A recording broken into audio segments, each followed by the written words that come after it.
শ্যামনগরে প্রকল্প অবহিতকরণ সভা অনুষ্ঠিত। এসকে সিরাজের প্রতিবেদনে দেখুন বিস্তারিত।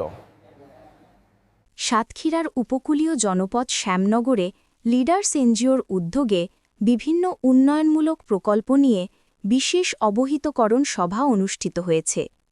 বৃহস্পতিবার সকালে উপজেলা পরিষদ হলরুমে অনুষ্ঠিত সভায় সভাপতিত্ব করেন লিডার্সের নির্বাহী পরিচালক মোহন কুমার মণ্ডল।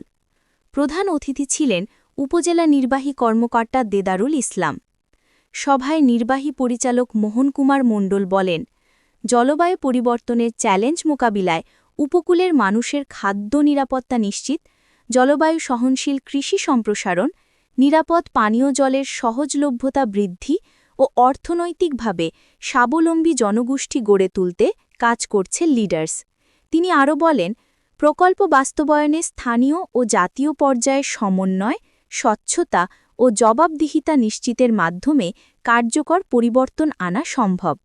সভায় বিশেষ অতিথি হিসাবে বক্তব্য রাখেন উপজেলা সহকারী কমিশনার ভূমি ও পৌর প্রশাসক রাশেদ হোসাইন, স্বাস্থ্য ও পরিবার পরিকল্পনা কর্মকর্তা ডাক্তার জিয়াউর রহমান, কৃষি কর্মকর্তা মোহাম্মদ নাজমুল হুদা, প্রেস ক্লাব প্রধান শামিউল আজম মনির, সমাজসেবা কর্মকর্তা মোহাম্মদ দেলোয়ার হোসেন, উপজেলার রিপোর্টার্স ক্লাব সভাপতি সিনিয়র সাংবাদিক এসকে সিরাজ, সাধারণ সম্পাদক ইয়াসিন আরাফাত, এছাড়াও বিভিন্ন ইউনিয়ন পরিষদের চেয়ারম্যান ও জনপ্রতিনিধিরা উপস্থিত ছিলেন।